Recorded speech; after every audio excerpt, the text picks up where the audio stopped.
Oi, pessoal, né, do sexto semestre. Essa é a nossa última aula ao vivo do ano. Então, preparei aqui uma síntese, né, um pouco do que foram as nossas últimas conversas, né, e foquei num dos assuntos que foi o que eu considero um dos mais importantes aí do semestre. Então, para a gente conversar sobre ele, eu vou dividir aqui a minha tela com vocês, para vocês verem um pouquinho, né, dessa reflexão aí, para a gente fechar o nosso semestre, tá bem? Bom, então eu escolhi a gente fazer uma síntese, né, dos procedimentos de mediação, né, que são talvez aquilo que mais hoje a gente precise conhecer para poder cada professor desenvolver as suas próprias estratégias, né, de acordo com cada realidade com a qual o professor vai se deparando, né, ao longo do seu trabalho como docente. E aí, para a gente começar, eu vou voltar um pouco, né, nessa ideia de que educação é essa que nós queremos, né? Afinal de contas, a nossa turma de sexto semestre é uma turma que está finalizando o curso, né? Então, a gente tem sempre muitas expectativas, né, de que vocês são os educadores, né, que vão estar na linha de frente, eh, tendo, né, essa experiência num momento aí, né, em que a pandemia, a gente acredita que ela está começando a ter, né, uma luz no fim do túnel. Aqui em São Paulo a vacinação está se ampliando para a idade, né, de 50 a 54 anos, cada vez a gente está tendo uma maior vacinação, e claro que sempre, né, uma esperança maior de retomada, né, especialmente das aulas presenciais, com tranquilidade, com segurança, né, para professores e para as crianças. Diante dessa perspectiva, né, de uma retomada da educação, claro que a gente tem muita esperança em vocês, né, que são novos educadores, muitos já atuando, mas agora, né, licenciados aí em artes visuais. Então, que concepção de educação é essa, né? Eu deixei só um trechinho aqui, um pouco mais, né, em evidência, grifado, para ler junto com vocês, né? Então, é uma educação que tem ligação com a noção de despertar, visa a suscitar a curiosidade e a conduzir os indivíduos à interrogação e ao desenvolvimento de reflexões. Então, é uma educação que a gente chama de reflexiva, né, crítica, que tenha potencial para que as pessoas aprendam a ser protagonistas, né, das suas próprias experiências, que sejam sempre, né, muito críticos, fazendo perguntas, querendo saber mais, né? A educação, e particularmente a informal, visa desenvolver os sentidos e a tomada de consciência, né? Então, essa palavra consciência, ela chama tanto para questões pessoais, né, do autoconhecimento, quanto uma consciência da realidade social, né, em que cada um de nós está inserido, né? Então, a educação tem esse papel, que a gente se conheça melhor e que a gente também seja capaz de conhecer melhor, né, o lugar onde nós estamos, onde nós vivemos, onde nós atuamos, né? Bom, é a partir dessa ideia de educação, né, e a gente tratou da questão da mediação. Então, o que é mediação, né? A palavra mediação ganhou muita notoriedade no campo da educação. Vygotsky, né, foi aquele que serviu como, né, como base, ou as teorias, né, as ideias de Vygotsky serviram como base para que a gente passasse a pensar no processo de educação como mediação, quando ele fala, né, que os processos psicológicos superiores, ou cognição, isto é, a nossa capacidade de aprender, né, ela está relacionada a esses processos de mediação, que pode ser entendida, né, como um processo de desenvolvimento da aprendizagem humana, em que a gente incorpora da cultura, né, domínio dos modos culturais de agir e de pensar e de se relacionar com outros e consigo mesmo, tá? Essa capacidade que a gente desenvolve. Uh, isso acontece através da mediação. O ser humano, ele não aprende por inércia, né, nem a partir da sua própria maturação biológica apenas, né? O ser humano aprende porque ele está em mediação o tempo todo, com os pensamentos, com o mundo, com os outros, né? Então, é nessa relação que a gente passa a pensar a mediação dentro da educação e dentro da arte. Bom, dentro do campo da arte, aí para a gente vir para a nossa área, né, especificamente, a gente vai ter, ao longo dos anos de 1980, três fatores que foram fundamentais, né? Primeiro foi a reabertura política no Brasil, a chegada de educadores brasileiros, mas que estavam fora do país, que estudaram, né, e que trouxeram novas ideias dos Estados Unidos, da Inglaterra, do México, especificamente uma educadora chamada Ana May Barbosa, que contribuiu imensamente, né, para desenvolver essa área de um pensamento extremamente reflexivo sobre o ensino de arte. A partir dessa nova, né, revisão mesmo do que se esperava do ensino de arte, aí surgiram no Brasil, né, os cursos de pós-graduação específicos que não existiam, né, e uma série de encontros, congressos, né, seminários, onde vai se discutir que ensino de arte se deseja ter e como chegar, né, quais práticas poderiam nos levar até ele. Essa abertura política, né, também foi fundamental para que essas ideias pudessem circular e todo esse processo de redemocratização, né, do país, de valorização das culturas múltiplas, né, isso foi muito importante para uma mudança muito significativa no campo da arte. É nesse ambiente, né, que a Ana May Barbosa propõe o que a gente chama de abordagem triangular, que foi a base para toda essa mudança, mas não só ela, né, de lá para cá, dos anos 80 para cá, muita coisa já foi, né, incrementada nesse processo, e junto com isso também um processo de educação patrimonial importante aí, que eu acredito que vocês estão conhecendo um pouco mais, né, nas disciplinas ligadas aí à museologia, e duas grandes referências, né, a Grunberg e Horta, que são duas educadoras importantes que vão atuar nessa área de educação patrimonial e que muito também contribuíram para essa discussão do professor mediador, né? E o que eu queria fazer hoje com vocês é essa síntese, né, de quais estratégias o professor tem hoje para lançar mão e colocar em prática, né, esse processo investigativo, reflexivo e crítico a partir de levar a arte para dentro da sala de aula. A gente sabe que o ideal seria levar os jovens e as crianças para terem um contato direto com a arte, nos museus, nas praças, né, para verem um balé, uma apresentação de teatro, para poderem, né, ver esculturas num jardim de esculturas, verem quadros, pinturas, instalações, fotografias, né? Mas a gente também sabe que isso nem sempre é possível, né? Há regiões no Brasil que não tem um museu próximo, né? Então, como é que a gente resolveu esse dilema? A gente inverteu, né? Em vez, então, de pensar 1000 estratégias para levar uma vez no semestre os jovens até um museu ou um teatro, a gente trouxe tudo isso para dentro da sala de aula. Bom, trouxe para dentro da sala de aula, mas e agora? Né? Como fazer a mediação com esse universo da cultura? Né? Então, eu tentei uma síntese aqui para vocês, né, para a gente poder fazer isso. Bom, então, a própria Ana May Barbosa, né, o que ela nos propõe? Então, chama-se aprendizagem triangular, estou passando o cursor aqui nessa linha verde, que é onde está, né, o termo ou o nome, né, que vai dar origem a essa pela qual nós chamamos, né, essa estratégia, e ela é baseada em quê, gente? 3 eixos, né? 3 formas de organização do ensino-aprendizagem, que dentro de um certo período, um bimestre, um semestre, o professor faz interagir.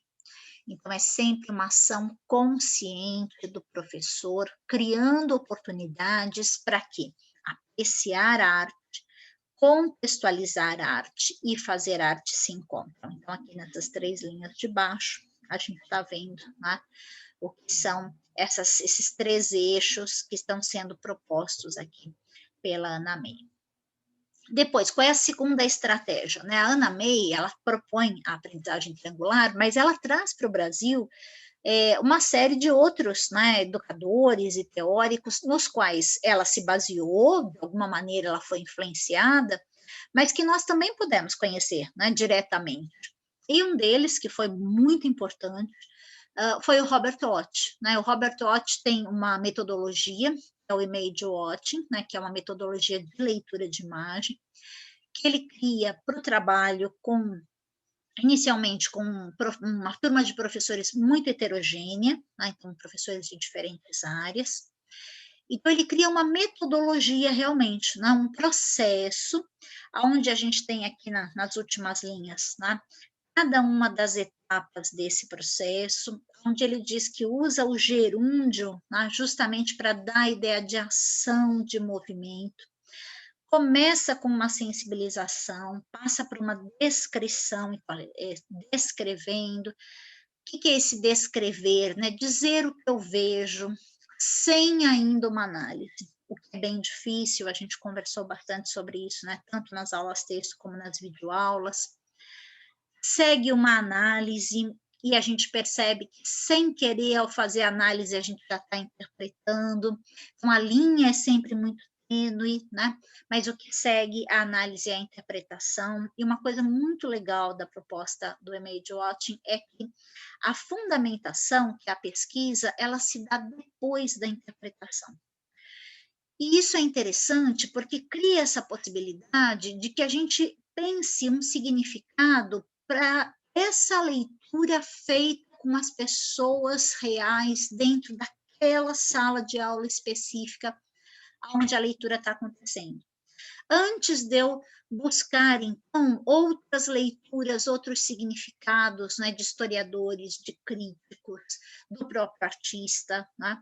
Então, isso permite uma possibilidade criativa e ativa muito grande, né, para quem está fazendo a leitura. Então, eu gosto particularmente desse aspecto, né, do Image Watching, e ele sempre termina com um processo ativo, né, um fazer essa recriação, né? E isso é um ponto de encontro entre o Image Watching e a Ana May Barbosa, se bem que no caso da Ana May não é uma finalização, né? A aprendizagem triangular eu posso começar pelo fazer arte, passar para apreciação, voltar para o fazer arte, depois ir para a contextualização, depois ir para uma apreciação, quer dizer, não tem ordem certa, né? Não tem sequência. Já o Image Watching tem uma proposta, uma sequência. Bom, além do Robert Ott, outro educador que chegou no Brasil com muita força, né, nos anos 90, teve muita discussão, participou de seminários no Brasil, se eu não me engano, promovido pelo SESC, é o Feldeman. O Feldeman, ele faz uma proposta onde ele também coloca, né, a leitura e a interpretação de imagens com base em estágios. Ele coloca 4 estágios de leitura, e a gente vai encontrar, né, uma certa aproximação aqui com o Robert Ott. Então, ele vai falar em descrição, depois em análise, depois em interpretação e julgamento, mas ele não tem esse fechamento de produção, né, ativa, criativa, né? Ele se volta realmente para as questões de leitura. Mas talvez uma das grandes contribuições, né, do Feldman, a gente possa encontrar aqui nessa coluna ao lado. Eu coloquei ele, então, em 2 colunas, porque ele traz uma contribuição no momento em que ele fala da leitura comparativa de imagens.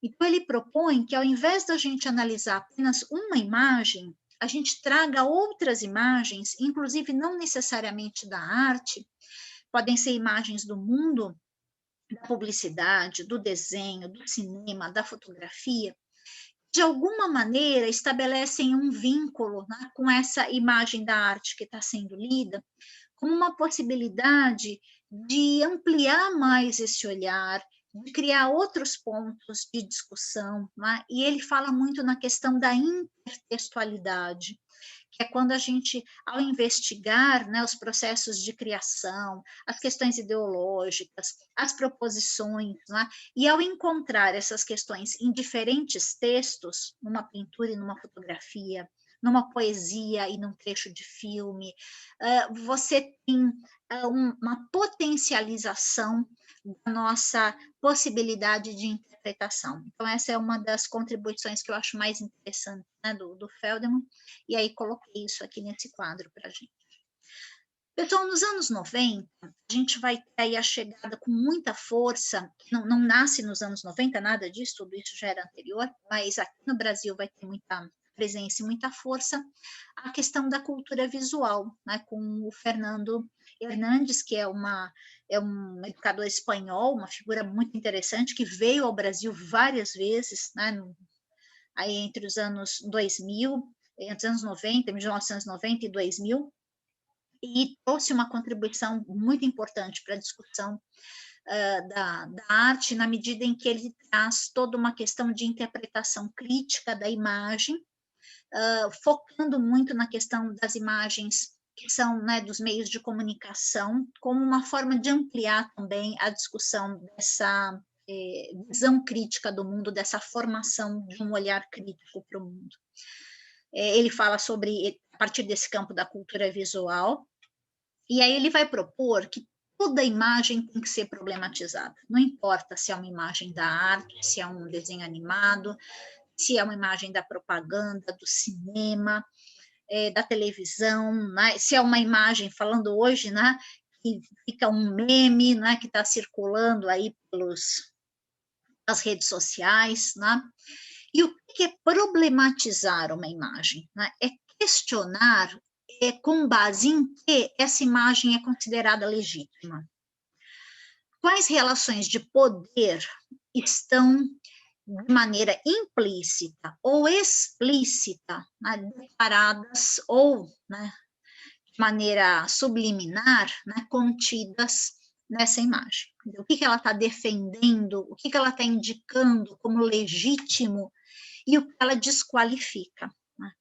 E essa é uma discussão muito importante, né, no momento que a gente está vivendo de pandemia, no momento que a gente está vivendo, né, de muitas perdas de vidas, de perdas de qualidade de vida, né, onde a quantidade, não é, de imagens que tem circulado é imensa, né, muita fake news, né, a gente precisando desse olhar crítico mais do que nunca. Saber problematizar uma imagem, saber fazer, né, essas perguntas fundamentais que vão me possibilitar uma leitura mais crítica da imagem se torna imprescindível, né? E é a grande contribuição realmente da cultura visual. E aí, para nós finalizarmos, né, eu separei entre as estratégias que a gente faz, né, que a gente coloca em ação a leitura, e também faz uma avaliação do processo de leitura, e aquelas que possibilitam, de uma maneira ainda mais evidente, uma avaliação dos processos, né, e do chamado desenvolvimento estético do estudante, né. Aí a gente tem o Michael Parsons e a Abigail Housing, né, e também a educação patrimonial, né, a partir da proposta da Grunberg, que eu acredito que vocês tenham conhecido aí na disciplina de museologia, né. Bom, por que isso é importante? Porque mais do que nunca a gente está tendo, né, que provar que o desenvolvimento da capacidade crítica ele é amplificado, né, ou ampliado pelas proposições de arte, né, que a arte é muito além do que se acredita que ela pode oferecer, ela é um espaço de formação de sujeitos críticos e reflexivos, né? Então a gente está mais do que nunca precisando de pesquisas, né, no campo da arte que coloquem de maneira muito clara, muito evidente, o quanto a arte pode auxiliar nesse processo. E nós temos, então, diferentes estratégias, trouxe aqui algumas para a gente fazer esse nosso fechamento. Então, Michael Parsons, né, também é um educador internacional. Quando ele se propõe a estudar, né, o que é esse desenvolvimento estético, como as pessoas se relacionam com a arte, ele propõe estágios de compreensão da arte, né? Então, ele fala num primeiro estágio de favoritismo, quando a gente olha e gosta daquilo que a gente conhece, que a gente já tem uma proximidade, já tem um gosto desenvolvido. Então, se eu gosto de azul, todas as obras que têm muito azul, eu tenho uma tendência a gostar. E não é uma coisa que eu saiba dizer por que eu gosto. É porque eu gosto de azul, então vou gostar dessa obra. Depois, se você vai tendo contato com arte, formação em arte, né, tendo esse desenvolvimento da sua capacidade estética, você passa para uma fase que chama de beleza e realismo. Quando você passa a buscar com as obras uma relação mais de contemplação, onde você vai tentar perceber certas qualidades, e há um momento, não é, em que você pede muito que essa arte seja um pouco um reflexo do real, daquilo que você vê no mundo real. Então, você tende a gostar de coisas que você identifica como belas e que você identifica com aspectos do real. Depois ele diz de um momento que é uma valorização na expressão, quer dizer, você vai ampliando o seu contato com a arte, você começa a olhar para as obras e começa a intuir o que ela pode estar expressando. Né? Você pode intuir um pouco do que o artista quis mostrar com essa obra. Se você continua tendo contato com arte, você começa a intuir qual é esse estilo. Olha, é uma obra impressionista, é uma obra contemporânea, eu posso também começar a perceber estratégias que foram utilizadas, é uma instalação, é uma escultura em mármore, é uma pintura, né? Que relações formais eu observo. A gente está percebendo que é um aprofundamento e uma ampliação de capacidade mesmo, né? De uso e reflexão sobre a linguagem da arte. E, por fim, ele diz: olha, o último degrau é quando você consegue interpretar, emitir um juízo e ter autonomia em relação a todo esse processo. Né?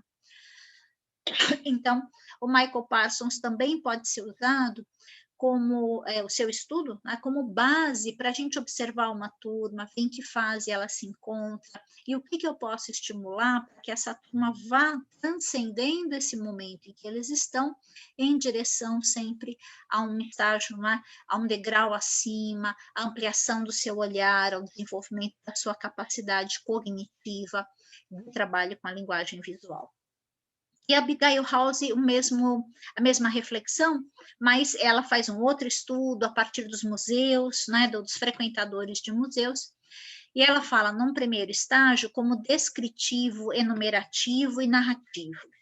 As pessoas, você pergunta sobre uma obra, elas descrevem, elas dizem, elas enumeram, elas dizem o que tem naquela obra, é um gato, uma casa, uma mulher, um pássaro, e tem dificuldade de ir além. Num segundo estágio, a pessoa consegue dizer, eu acho que isso é uma pintura, acho que o artista usou da perspectiva, acho que essa pintura é uma pintura com a tinta a óleo, ou é uma aquarela, quer dizer, consegue já ter um pouco mais de clareza, né, dos processos que, tanto tecnicamente como de uso da linguagem, vão construindo, né, dando origem àquela representação. Num terceiro estágio, ela fala em classificatório, né? Então eu já sei dizer se isso é uma obra moderna, renascimento, do barroco, impressionista, quer dizer, eu consigo classificar e dizer, né, a que período pertence ou qual a técnica que foi utilizada. Um quarto estágio, quer dizer, se eu tive muito contato com arte, eu consigo interpretar, eu consigo dizer, não, eu acho que a partir, né, da nossa vivência atual, eu posso estar estabelecendo uma relação com um processo de isolamento que a gente está vivendo na pandemia e na necessidade que a gente tem, né, de estar expressando os nossos sentimentos, quer dizer, eu posso fazer uma leitura muito própria, muito particular, interpretando a obra de acordo com o meu lugar no mundo, né, o lugar a partir de onde eu estou vivenciando essa experiência. E o recreativo é aquele estágio em que eu já conheço, né, tão bem sobre arte, eu já domino tão bem a linguagem, eu posso realmente recriar essa obra em muitos níveis, né? Não só através da fala, como eu posso usar de uma outra linguagem, né? Fazendo a metalinguagem daquilo que eu fiz uma leitura inicial, né? Então, também nos ajuda a pensar estratégias para ir criando novas atividades fazendo com que uma turma, primeiro, eu possa fazer uma verificação, né, do estágio em que o grupo se encontra e depois caminhar em direção aí a que cada vez mais, né, o grupo tem um maior domínio da questão da linguagem, da interpretação, da proposição, né, de questões criativas. Então, são estratégias bem interessantes para serem base, né, para servirem de base para um trabalho de avaliação em arte. E a educação patrimonial, ela também pode contribuir conosco, né, dentro desse processo, na medida em que a Grunberg, ela também propõe estágios, para que a gente vá ampliando o contato com os bens culturais e incentivando dessa maneira a descoberta da importância e da valorização desses bens, né? Então, ela usa de uma série de exercícios de percepção sensorial para desenvolver a questão da observação, né? Então, ela cria perguntas, experimentos, jogos, medições, né? Depois ela cria todo um sistema de registro que pode acontecer via desenhos, descrições, gráficos, fotografias, maquetes e mapas, né? Em que a gente vai desenvolver a questão da observação, do pensamento lógico, da intuição, da capacidade de recriação, né, de metatextual. Depois uma fase de exploração, que é a fase de análise, né, desses bens culturais, com discussões, questionamentos, pesquisas, né, e aí toda a forma de trabalhar com bibliotecas, arquivos, cartórios, né, e por quê? Para que a gente possa desenvolver essa capacidade de análise e esse espírito crítico. E, por fim, o último estágio, né, é esse estágio que elas chamam de apropriação, quando eu sou capaz de dar vida, né, a esse bem cultural, no campo do simbólico, né, onde eu posso estar fazendo releitura, dramatização, interpretação em diferentes meios, pintura, escultura, teatro, dança, música, fotografia. Né? Tudo isso para que a gente possa provocar em quem está vivendo essa experiência educativa o desenvolvimento da capacidade de uma atuação, né, muito mais crítica e criativa na sociedade, valorizando esse bem e lutando pela preservação do nosso patrimônio histórico, né, que é o que a gente tem tanto desejado. Né?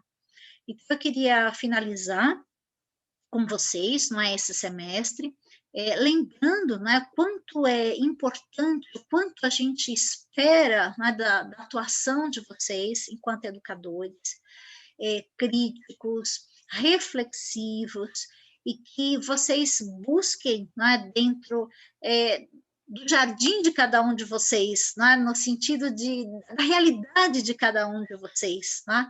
Nenhum de nós precisa almejar ir muito além de onde nós já estamos, mas fazer a diferença dentro do lugar onde nós nos encontramos hoje, né? Dentro das situações reais que nós vivenciamos, no nosso lugar de origem, né? É o ponto de partida mais do que necessário para que a gente possa fazer a diferença, né, e transformar um pouco toda essa experiência tão dolorida, né, que tem sido da pandemia, do isolamento, né, das perdas, em uma experiência de aprendizagem, em que a arte possa colaborar também nesse processo, né, levar a arte para ser mais uma ferramenta, mais uma experiência de autonomia crítica e criativa para uma sociedade mais livre, para uma sociedade onde os direitos sejam iguais para todos. É isso que nós desejamos, e que todos possam plenamente desenvolver as suas potencialidades e fazer desse mundo, né, um lugar melhor para a gente viver. Que você tenha um ótimo fim de semestre e uma vida plena, tanto profissional como pessoal. Fiquem bem e até breve.